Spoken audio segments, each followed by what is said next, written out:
राहुल गांधी को मैं हराया बेटी में जाके, मैं गया था ना।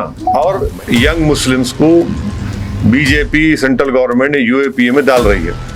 कौन सपोर्ट करा लोकसभा में? कांग्रेस। राज्यसभा में कौन सपोर्ट करे? कांग्रेस। तुम मेरी पीठ खुजाओ, मैं तुम्हारी पीठ खुजाता हूँ। कौन जा रहा जेल को? जेल को जा रहा दलित, जेल को जा रहा मुसलमान, जेल को जा रहा आदिवासी और इंटेलेक्चुअल्स। कौन से कांग्रेस के लोग जेल को जा रहे? मेरे को क्या करना है अफगानिस्तान से? आपका स्टेट ना मेरा ससुराल वहाँ का है, ना हमारे को गए सो वहाँ पे, वो ताल्लुक ही नहीं है अपने को अफगानिस्तान से। कांग्रेस को नहीं बोलते बी टीम आप। शिवसेना गोद में बैठी हुई है कांग्रेस, वो हाल हमारा बना के रखे, हम बैंड बाजा खाली बस जिंदाबाद जिंदाबाद, उनके नाम पे जिंदाबाद, इनके नाम पे जिंदाबाद। अरे तुम जिंदा रहो बाबा, आप ही जिंदा नहीं रहे, कब तक हम बैंड बाजा करेंगे इन लोगों का? आप बाजा बजा दो इन लोगों का इलेक्शन में, आप हीरो बनते फिर। जीतना है स्ट्रेटेजी। कम रहे तो भी आपका पार्टी का क्या स्ट्रेटेजी रहेगा? आंकड़े तो 58 उसके अंदर 6 लोग होते हैं। हाँ, इसलिए आंकड़े कम रहे तो भी आपका स्ट्रेटेजी क्या रहेगा? नहीं पहले तो देखिए जीतना हमारी कोशिश है, और जनता के कॉन्फिडेंस जीतना, जनता के दिल में एक मोहब्बत बनाना, उनको हमारा जो भी काम है, मैसेज है पहुंचाना, और ये बताना कि कर्नाटका में बेलगाम हो या हुबली हो, यहाँ पर आपको एक इंडिपेंडेंट माइनॉरिटी पॉलिटिकल लीडरशिप की ज़रूरत है। और ख़ास तौर से कर्नाटका में जो जनता ने जिनको अपना एमएलए बनाया, वो लोग धोखा देकर या अपनी आइडियोलॉजी की जो भी था उनका जाके बीजेपी को सपोर्ट किए, तो उसकी वजह से आज बीजेपी यहाँ पावर में है। तो इसलिए एक बहुत बड़ा यहाँ पर ज़रूरत भी है, वैक्यूम भी है, और उसी लिए एमआईएम पार्टी ये लोकल बॉडी इलेक्शंस में हिस्सा ले रही है। और हमारा मानना ये है कि शुरुआत है, और इंशाअल्लाह ताला यहाँ से हमको कामयाबी मिलेंगी। तो और भी जितने इलेक्शंस होंगे उसमें हम लोग कंटेस्ट करेंगे। सर क्या एजेंडा चुनाव में लड़ेंगे सर? एजेंडा डेवलपमेंट है, वार्ड्स का एजेंडा, ग्रास रूट लेवल पर एक लीडरशिप को पैदा करना है, और ये बहुत बड़ा अहम काम है जिसके लिए हम पूरे मुल्क में मैं जाता हूँ, पूरे मुल्क में यही हमारा काम है। सर आपके फॉलोअर्स बहुत ज्यादा है इधर बेलगाम में, लेकिन एक्टिविटीज को नहीं, इलेक्शन के टाइम में उतना ही आप सामने लोगों के सामने जाएंगे तो रिस्पांस कैसा मिलेगा? फॉलोअर्स तो बहुत ज्यादा है सर बेलगाम में आपके। आपकी बात सही, लेकिन रहबरी सही नहीं हो रही इधर पर। तो ठीक है, ऐसा क्यों हो रहा है? ठीक है, आप भी थोड़ी रहबरी करो हमारी, कोई बात नहीं, आप भी रहबरी करो, काम आसान हो जाएगा इंशाल्लाह। अभी आप पूछ लिए, दूसरों को पूछना तो पूछने दो। आप दो सवाल। सर अपने स्टेट इलेक्शन में जेडीएस के साथ अलायंस थे, लोकल बॉडी इलेक्शन में क्यों अलायंस क्यों नहीं हुए?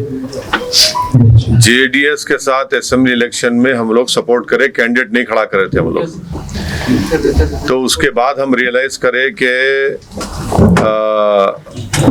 जेडीएस गलती की कांग्रेस के साथ अलायंस करके। मेरे को अच्छी तरह याद है कि जब कुमारस्वामी साहब फोन किए थे मेरे को, फोन करके बोले कि मेरा ओथ है आप आइए। मैं उनको बोला कि मैं नहीं आ सकता हूँ साहब, आप बहुत बड़ी गलती कर रहे ये अलायंस करके, इससे आपके पार्टी को भी नुकसान होगा, और जो लोग वोट डाले आपको उनको भी बड़ी मायूसी होगी। और दोनों चीज़ें सच साबित हुई। इसीलिए हमारा, और तीसरी बात यह है कि इस इलेक्शन में हमारा किसी से भी अलायंस नहीं है, ना हम उनसे बात किए ना उन्होंने हमारे से बात करें। आगे के इलेक्शन पे भी यही मुद्दा कायम रखेंगे या बदलेंगे?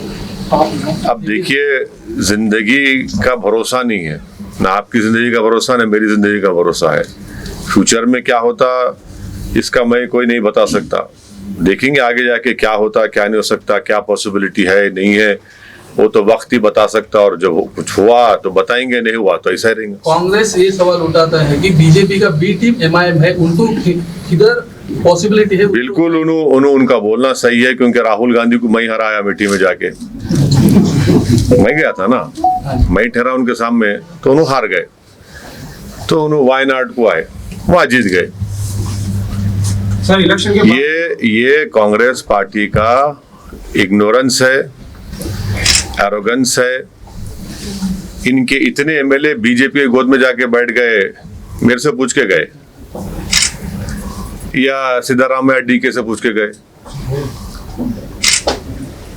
कर्नाटका में आपकी पार्टी से मुस्लिम एमपी नहीं जीतता, मेरी वजह से। 183 seats Congress BJP Hindi belt में लड़े। आपको मालूम कितने सीट जीती कांग्रेस? 183, ओनली 15 मेरी वजह से। मैं तो नॉर्थ हिंदी स्पीकिंग स्टेट्स में किशनगंज में एक सीट थी हमारा, वहां हम थर्ड आए, 3 लाख वोट लिए तो कांग्रेस 350 लिया। तो कांग्रेस पार्टी का मामला यह है कि उन्होंने ये चाहते हैं कि कभी भी, बल्कि हर सेकुलर पार्टी ये चाहती है कि कभी भी मुसलमानों का एक पॉलिटिकल लीडरशिप इवॉल्व ना हो। और वो ये समझते हैं कि मुसलमान जो है सिर्फ उनकी गुलामी करना, कैदी बन के रहना और उन्होंने जैसा बोले उठना, उन्होंने जैसा बोले सो जाना। हम ये बोल रहे हैं कि हम भारत की डेमोक्रेसी में हमको हमारा हिस्सा मिलना चाहिए, और उस वक्त मिलेगा जब हम इलेक्शन लड़ेंगे और वोट डालते आए। अब वोट डालना भी पड़ेगा अपने अपने पार्टी के कैंडिडेट्स को। ये हमारी सोच है, ये हमारा काम है। और इनका मसला ये है कि अब ये बोलते हैं कि आप कुछ मत बोलो, आप खामोश बैठो, खामोश बैठो। खामोश बैठने से क्या मिला? कुछ नहीं मिला ना। पार्लियामेंट में आप देख लीजिए, जब अनलॉफुल एक्टिविटीज प्रिवेंशन एक्ट आया, जिसकी वजह से आज बहुत से इंटेलेक्चुअल्स, बहुत से स्टूडेंट्स, बहुत से दलित समाज के लोग, ट्राइबल समाज के लोग और यंग मुस्लिम्स को बीजेपी सेंट्रल गवर्नमेंट ने यूएपीए में डाल रही है। कौन सपोर्ट करा लोकसभा में? कांग्रेस। राज्यसभा में कौन सपोर्ट करे? कांग्रेस। आप हर जगह पे बीजेपी को सपोर्ट करते लॉज बनाने में, और वो लॉज का इस्तेमाल इन तमाम लोगों पे होता, और आप हम पे उंगली उठाते। तो ये कांग्रेस पार्टी, इसी वजह से इनका ये हाल हो चुका है। आगे भी बुरा हाल होगा इंशाल्लाह। आपकी बेदारी पैदा करने के बावजूद भी बड़ी तादाद में एक बड़ा जुमरा कांग्रेस से जुड़ा हुआ है, कांग्रेस का साथ छोड़ने के लिए तैयार नहीं। क्या वजह हो सकती है? नहीं, जमहूरियत है, जमहूरियत है, हर एक को इख्तियार है अपनी आवाज उठाने का, अपने फैसले लेने का। भाई यहाँ तक तो आप मानते हैं ना कि बहुत से लोग तो बेदार हो चुके हैं। बेदार तो हो गए ना, आप भी आगे भी होंगे इंशाअल्लाह।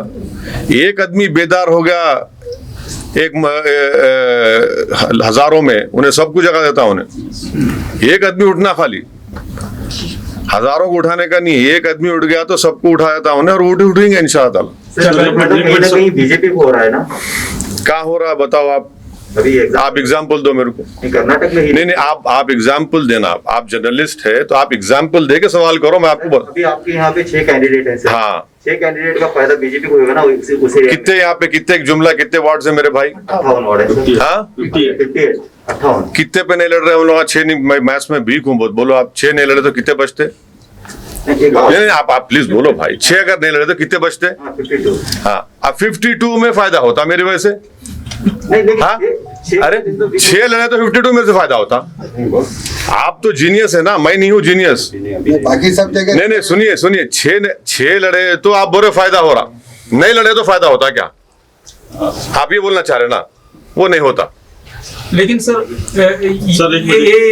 जो मुसलमानों की तादाद ज्यादा है, वैसे वार्ड में 2, 4, 5 ऐसे मुस्लिम कैंडिडेट्स हैं। हाँ, तो अब इंशाल्लाह सब मिलके हम कामयाब करेंगे। सर एक मिनट, जो हालात है सेंट्रल गवर्नमेंट, स्टेट गवर्नमेंट के, जो हर चीज महंगी हो रही है, इसके बावजूद भी लोग अपने आप को समझ क्यों नहीं पा रहे, या पॉलिटिकल जो अपोजिशन पार्टियां हैं लोगों को समझाने में नाकाम हो चुके हैं? क्या बीजेपी और कांग्रेस एडजस्टमेंट की गवर्नमेंट चला रहे हैं हिंदुस्तान? बिल्कुल चला रहे। मैं भी तो बोला ना आपको, वही तो बोला ना मैं। तुम मेरी पीठ खुजाओ, मैं तुम्हारी पीठ खुजाता हूँ। वही काम हो रहा। तो सब पब्लिक का हाल क्या होगा? पब्लिक तो परेशान है, पब्लिक का बुरा हाल है, पब्लिक तकलीफ में है। कोविड सेकेंड वेव के दौरान में इतने लोग हमारे मुल्क में ऑक्सीजन नहीं मिला, दवाएं नहीं मिली, बेड्स नहीं मिला, चाहे कर्नाटका हो, दिल्ली हो, यूपी हो, कई बड़े बड़े सिटीज में, मुंबई हो, यहाँ पे नहीं मिला उन लोगों को। और ऑक्सीजन नहीं मिलता। हमारे मुल्क के होम मिनिस्टर जनाब अमित शाह मार्च एंड में, अप्रैल में पूछते, इस साल के स्टेट से पूछते आपका ने कितना ऑक्सीजन है, कितना होना आपको। पेट्रोल, यकीनन सही बोल रहे हैं आप, पेट्रोल की कीमत आसमान पे चले गई। तो ये चीजें हैं, पब्लिक में गुस्सा है, पब्लिक में तकलीफ हो रही है, पब्लिक में बहुत एंगर है, मगर उसको कैपिटलाइज करना भी आना ना, उसको बोलना चाहिए, उसको रिफ्लेक्ट करना चाहिए, वो नहीं हो रहा। तो ये इसीलिए क्यों नहीं हो रहा, क्या हो रहा, वो अब देखेंगे आप इंशाल्लाह। इधर कोई भी बीजेपी के खिलाफ एक लफ्ज भी बोलेगा, या तो उसको जेल होता है या तो परेशान होता है। लेकिन आप इतना सारा बोलते हैं बीजेपी के खिलाफ, मोदी के खिलाफ, तो आपको सुनिए, क्या डर है आपका? सुनिए, आपको खुशी होंगी मैं जेल गया तो, बोलो आप। आपको खुशी होंगी मेरी मौत से? नहीं, आप क्या चाह रहे, बोलो, आप कर दो। आप मैं सुनिए मेरी आवाज उठाता है, नहीं, मेरी बात सुनिए, मेरी बात सुनिए। आवाज उठाना मेरा डेमोक्रेटिक राइट है। नहीं, दूसरा कोई उठाया तो कौन एग्जाम्पल में बहुत सारे लोगों को डाला है। तो अरे भाई, आप लोग चाह रहे क्या? मेरा राइट है, मैं उठा रहा हूँ, मैं पार्लियामेंट में बोलता हूँ। अब आप नहीं बोल सके तो मैं क्या करूं? आप खाली यूं कहे तो मैं क्या करूं? आप जाके मोदी गले लपट लिए तो मैं क्या करूं? आपको बोलना नहीं आया तो मैं क्या करूं? अगर आप गूंगे हैं तो मैं जबान में डालूं क्या? तो अब आपको बोलने का तरीका भी आना। तो ये सवाल है, उनसे पूछो ना, उनको कहीं जेल क्यों नहीं जा रहे? कोई नहीं जेल को जा रहा। जेल कौन जा रहा? जेल को जाने वाले क्या कांग्रेस के लोग हैं? कौन जा रहा जेल को? जेल को जा रहा दलित, जेल को जा रहा मुसलमान, जेल को जा रहा आदिवासी और इंटेलेक्चुअल्स। कौन से कांग्रेस के लोग जेल को जा रहे? कुछ भी नहीं जा रहे। सर, इलेक्शन के बाद जो भी रिजल्ट हो बेलगाम की आवाम सपोर्ट कर रही है आपके कैंडिडेट को, तो इलेक्शन के बाद में भी काम रहेगा पार्टी का? बिल्कुल रहना चाहिए, काम होना चाहिए, मेहनत करना चाहिए। हम भी उनको मॉनिटर करेंगे, उनको समझाएंगे, उनको एनकरेज करेंगे और उनको जिम्मेदारी का एहसास दिलाएंगे कि अवाम ने आपके लिए एतमाद करके, मोहब्बत करके आपको कामयाब किया, वोट दिया। वोट देना खुद बहुत बड़ी कॉन्फिडेंस की बात है, जीतना तो और बड़ी खुशी की बात है, मगर वोट देना भी बहुत बड़ी एक हौसला अफजाई देते हर एक पार्टी को। उस पर काम करना है। सर, अफगानिस्तान के बारे में क्या बोलना भाई? अफगानिस्तान के बारे में इस वक्त हिंदुस्तान का रोल क्या होना चाहिए इस मामले में? मेरे को क्या करना है अफगानिस्तान से? आपका स्टेट ना मेरा ससुराल वहाँ का है, ना हमारे को गए सो वहाँ पे, कोई ताल्लुक ही नहीं है अपने को अफगानिस्तान से। अफगानिस्तान में क्या हो रहा है मोदी जी से पूछो आप लोग। 20 साल में क्या करे वहाँ पे? $3 बिलियन वहाँ खर्चा करे, क्या करे सो है। वो हर साल 800-900 बच्चों को बुलाते थे अफगानिस्तान से, पढ़ाते थे बच्चियों को engineering, medicine, Indian military academy में ट्रेनिंग देते थे। ऐसे 16,000 लोगों को हम लोग ट्रेनिंग दिए 20 साल में। अब इन्हों क्या करें, इनसे पूछना ना, इन्हों जवाब ही नहीं देते। इन्हों वेट एंड वॉच बोलते खाली। प्राइस बढ़ गया पेट्रोल का, वेट एंड वॉच। तो हर चीज वेट एंड वॉच है इनका। और कुछ सर? बेलगाम जनता के पर बेलगाम जनता को क्या कहना? बस मैं उनसे गुजारिश करने आया हूं कि आप मुझ पर भरोसा करिए, हमारी पार्टी पर एक भरोसा करिए, एतमाद करिए। और हमारा मकसद ये है कि बेलगाम में आपकी एक लीडरशिप को बनाना, आपको लीडर बनाना, ताकि आने वाले फ्यूचर में आप आगे बढ़कर बेलगाम हो, कर्नाटका में आप एक बहुत बड़ा रोल प्ले कर सकें। ये हमारा मकसद और पैगाम है। और यकीनन हम उनसे अपील करेंगे, हमारे लिए दुआ भी करो आप। आने वाले वक्त में आप पूरे हिंदुस्तान में अपोजिशन का रोल अदा करने के मौके पर है, ऐसा अभी नहीं कर रहे, अभी भी कर रहे हैं। जितना हो सकता है बिल्कुल अपोजिशन कर रहे हैं। पार्लियामेंट में कोई आप बताओ कि हर बिल के ऊपर हम मुखालिफत करते। ओबीसी का बिल आया तो हम बोले कास्ट सेंसस कराओ, क्यों नहीं करा रहे कास्ट सेंसस? 50% का ब्रीच क्रॉस करो आप। और उसमें जैसा महाराष्ट्र में वहां पे कौन है भाई? आप बी टीम बोल रहे हैं, कांग्रेस को नहीं बोलते बी टीम आप? शिवसेना गोद में बैठी हुई है कांग्रेस, शिवसेना गोद में बैठी हुई है कांग्रेस, दोनों क्या दूल्हे भाई हो गए? हाँ, वहां पे वोट लिए, ओवैसी को वोट मत दो, नहीं तो बीजेपी शिवसेना आती। इलेक्शन होने के बाद से तीनों मिलके निकाह कर लिए। तो ये क्या है? ये इसको अपॉर्चुनिज्म बोलेंगे या सेकुलरिज्म बोलेंगे, कम्युनिज्म बोलेंगे? और वही शिवसेना का चीफ मिनिस्टर असेंबली में खड़े रह के बोलता है कि हमारे को फखर है हम बाबरी मस्जिद को तोड़े। आप पावर में है, कांग्रेस वाले उनके साथ, वो कम्युनिज्म नहीं है। यहाँ 6 सीट लड़ रहे तो पेट में दर्द हो रहा। यही तो हम बता रहे कि मकसद क्या है कि मुस्लिम पॉलिटिकल एम्पावरमेंट कभी नहीं होना। और मेरा मानना यह है कि ये मुल्क ताकतवर होगा जो मुस्लिम पॉलिटिकल एम्पावरमेंट होगा। और एम्पावरमेंट कैसा होगा? वोट डालने से नहीं, लीडर बनने से होगा। कोई भी पॉलिटिकल पार्टी में, ये नाम निहाद सेकुलर पार्टियों में, एक बताओ आप कौन है मुस्लिम लीडर? बल्कि पूरे कंट्री में बताओ कौन है? एक लीडर बताओ ना, कोई छोड़ दो, मैं तो गली का लीडर भी नहीं हूं, मैं तो कौन है बताओ? तो उनको ये किसी को भी पसंद नहीं है। हमारा ये बोलना है कि भाई हर कास्ट का, हर कम्युनिटी का लीडर है। सिद्धरामैया कुर्बा कम्युनिटी के नहीं है,